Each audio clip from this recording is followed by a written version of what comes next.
മാങ്കൂട്ടം ഞങ്ങളുടെ കൂടെ ഇല്ലല്ലോ, പുറത്താക്കില്ല. പുകഞ്ഞ കൊള്ളി പുറത്തായില്ലേ, പിന്നെ എന്താ സംശയം? എന്താ അപ്പുറത്ത് മുകേഷ് ഇരിക്കുക, സ്വർണം കണ്ട 2 കള്ളന്മാർ ജയിലിൽ കിടക്കുക, അവരെ പുറത്താക്കിയില്ല പാർട്ടിയിൽ നിന്ന്. ഞങ്ങള് തെറ്റ് കണ്ടപ്പോൾ ചെവിക്ക് പിടിച്ച് പുറത്താക്കി.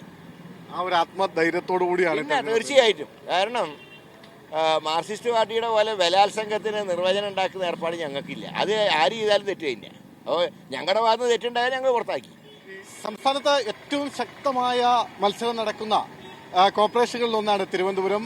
അവിടെ UDF-നെ സംബന്ധിച്ച് ഇത്തവണ ഒരു പ്രസ്റ്റീജ് മത്സരമാണ് ഇവിടെ തിരുവനന്തപുരത്ത് നടത്തുന്നത്. എനിക്ക് തോന്നുന്നത് തെരഞ്ഞെടുപ്പിന്റെ ആദ്യഘട്ടം മുതൽ തന്നെ UDF-ന്റെ മുന്നണി പോരാളിയായി കെ മുരളീധരൻ ഇവിടെ ഉണ്ടായിരുന്നു. ഇന്ന് കൊട്ടിക്കലാശാണ്. അന്നും KM ഉണ്ട് ഇവിടെ. അദ്ദേഹം കരമന മേഖലയിലാണ് ഇന്നുള്ളത്. ഇന്ന് കൊട്ടിക്കലാശാണ്. എങ്ങനെയാ തിരുവനന്തപുരത്തിന്റെ നല്ല പ്രതീക്ഷയാണ്.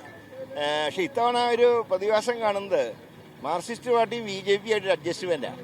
അപ്പം അതിന്റെ ഏറ്റവും വലിയ എക്സാമ്പിള് ഈ കരമന വാർഡാണ്. മാർക്സിസ്റ്റ് പാർട്ടിയുടെ ചിഹ്നത്തിൽ മത്സരിക്കുന്ന ഈ സീറ്റില് ഇത്തവണ കേരള കോൺഗ്രസ്, ഈ നാട്ടുകാരും ആ ചിഹ്നം കണ്ടിട്ടില്ല. അപ്പോൾ അതിൽ നിന്ന് തന്നെ അർത്ഥം വ്യക്തമായിട്ടുള്ള ഒരു ധാരണ, അങ്ങോട്ടും ഇങ്ങോട്ടും അഡ്ജസ്റ്റ്മെന്റാണ്. അപ്പോൾ അതിനെ സംയുക്തമായിട്ട് എതിർക്കുക എന്നുള്ളതാണ് ഞങ്ങളുടെ ചുമതല.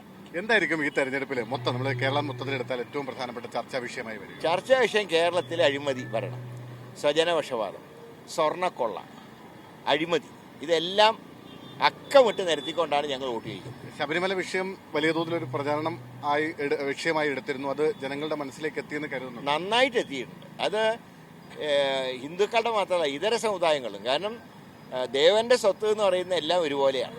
അത് അമ്പലമാണെങ്കിലും പള്ളിയാണെങ്കിലും അതിനെ കൈയിട്ട് വരുന്ന ആരാണെങ്കിലും അവര് ജനങ്ങൾക്കെതിരാണ്, ഭക്തർക്കും എതിരാണ്. ഈ മാങ്കൂട്ടം വിഷയമൊക്കെ എന്തെങ്കിലും പ്രശ്നം ഉണ്ടാകും? മാങ്കൂട്ടം ഞങ്ങളുടെ കൂടെ ഇല്ലല്ലോ, പുറത്താക്കില്ല. പുകഞ്ഞ കൊള്ളി പുറത്തായില്ലേ, പിന്നെ എന്താ സംശയം? എന്താ അപ്പുറത്ത് മുകേഷ് ഇരിക്കുക, സ്വർണം കണ്ട 2 കള്ളന്മാർ ജയിലിൽ കിടക്കുക, അവരെ പുറത്താക്കിയില്ല പാർട്ടിയിൽ നിന്ന്.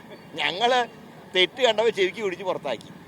ആ ഒരു ആത്മധൈര്യത്തോടു കൂടിയാണ്. പിന്നെ തീർച്ചയായിട്ടും. കാരണം മാർക്സിസ്റ്റ് പാർട്ടിയുടെ പോലെ ബലാത്സംഗത്തിന് നിർവചനം ഉണ്ടാക്കുന്ന ഏർപ്പാട് ഞങ്ങൾക്കില്ല. അത് ആര് ചെയ്താലും തെറ്റ് തന്നെ. അപ്പോൾ ഞങ്ങളുടെ ഭാഗത്ത് തെറ്റുണ്ടായാലും ഞങ്ങൾ പുറത്താക്കി.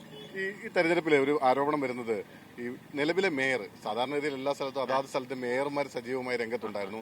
തിരുവനന്തപുരം മേയറെ പ്രചരണത്തില്ല എന്നൊരു ആരോപണം. അതായത് മേയർ സ്ഥാനാർത്ഥിയാക്കിയാൽ തന്നെ ഞങ്ങൾ ആഗ്രഹിച്ച അവർ സ്ഥാനാർത്ഥിയാവണമെന്നാണ്. കാരണം സ്ഥാനാർത്ഥിയായി ഞങ്ങൾക്ക് കുറെ കൂടി എളുപ്പമായിരുന്നു. ഇപ്പോൾ ഒരു കുഴപ്പം എന്താ വെച്ചാൽ അവരില്ലാത്തതിൻ്റെ ഒരു പ്രയാസമുണ്ട്. അതുകൊണ്ട് ഞങ്ങൾക്ക് കുറച്ചും കൂടെ പണിയെടുക്കണം. മാറ്റി നിർത്തിയതാണോ എന്ന് കരുതുന്നുണ്ടോ? അത് അവരുടെ പാർട്ടിയുടെ കാര്യം. പക്ഷെ അവർ നിൽക്കുകയായിരുന്നു ഞങ്ങൾക്ക് നല്ലത്. ശരി.